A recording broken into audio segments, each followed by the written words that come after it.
नमस्कार प्रधानमंत्री जी। सुरेश जी, देवभूमि को भी हमारा प्रणाम। जी राम राम जी, राम राम। सुरेश जी, पहले तो मैं आपके विषय में जानना चाहूंगा, आपके पास जमीन कितनी है, उस पर क्या खेती करते हैं? क्योंकि मैं जानता हूं पहाड़ों में तो दिक्कतें बहुत होती हैं, पहाड़ की स्थितियां भी अलग होती हैं, जमीन भी बहुत कम होती है, जरा बताइए। जी महोदय, मेरे पास 9.5 एकड़ जमीन है, जो उत्तराखंड का तलहटी जो जिला उधम सिंह नगर है, वो थोड़ा सा प्लेन एरिया में है। तो वहाँ के जी प्लेन है, तो 9.5 एकड़ जमीन में वर्तमान में मैं धान, मटर और मक्का की खेती कर रहा हूँ।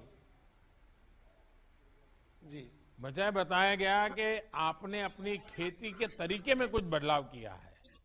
ये कैसे बदलाव था और आपने ये बदलाव क्यों किया?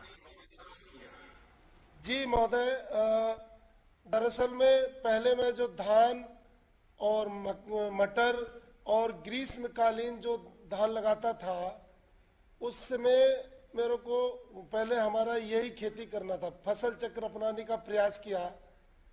लेकिन 2017 में उससे हमको बड़ा नुकसान हुआ कि 2017 तक हमारी जो ग्रीष्मकालीन धान था, उससे हमारी जमीन की उपजाऊ क्षमता बहुत कम हो गई, पानी का जल स्तर बहुत गिर गया। तो कृषि विज्ञान केंद्र काशीपुर के वैज्ञानिकों के सहयोग से, उनके मार्गदर्शन से वैज्ञानिकों ने हमको मक्का की खेती के बारे में बताया। तो मक्का की खेती करना शुरू किया। तो हमारे गांव ग्राम खैराना के 8-10 किसानों ने मक्का का खेती करना शुरू किया। तो उसमें पहली बार प्रति एकड़ 35 कुंटल पैदावार हुई।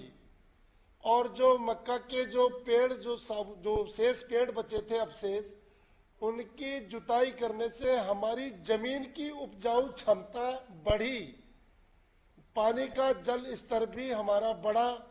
और जो खरीफ में जो धान लगाते, बरसात में जो धान लगाते थे, उसमें हमारे धान लगाने से हमारी उपज बढ़ी। इतना हमको लाभ हुआ। अच्छा, इस सारे काम में आपको सरकार से भी कोई मदद मिली कि नहीं मिली? सरकार में महोदय जी, सरकार का सहयोग पर्याप्त रहा।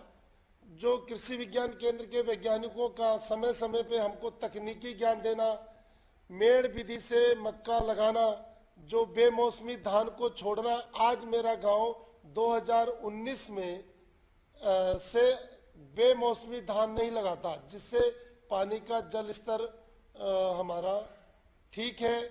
जमीन की मुख्य बात है कि हमारी जमीन की उपजाऊ क्षमता अब पहले जैसी आ रही है, क्योंकि उसके अवशेषों की जुताई करने से।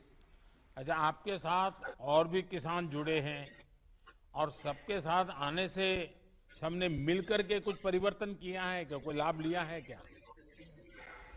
जी महोदय, मैं कृषि विज्ञान केंद्र काशीपुर के वैज्ञानिकों से मेरे गांव के किसान पहले तो जुड़े, फिर उसके बाद धीरे धीरे अन्य किसानों ने जो मेरी मक्का की फसल को, हमारे गांव की फसल को देखा, तो उसमें अब करीब हमारे पास 300 से अधिक किसान मेरे से जुड़े हैं। और हम चाह रहे हैं कि अब हम एक एपीओ का जो संगठन हो जाए, एपीओ खोलें, ऐसा अपनी प्रयास है। देखिए, किसान जब मिलकर काम करते हैं तो बहुत फायदा होता है।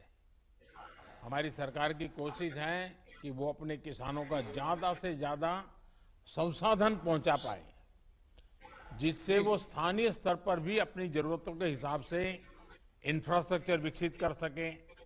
हमारे देश का किसान जो मिट्टी से सोना उगाता है, उसे संसाधन मिल जाए तो क्या कुछ नहीं कर सकता है। हमारा प्रयास है कि देश के हर गांव में किसानों की मदद से उनकी जरूरत का इंफ्रास्ट्रक्चर विकसित हो। हम इसी कोशिश में लगातार लगे हैं। मेरी उत्तराखंड के सभी किसानों को भी बहुत बहुत शुभकामनाएं। मुझे बहुत अच्छा लगा आपके सारे विचार सुन करके। बहुत बहुत धन्यवाद आपका।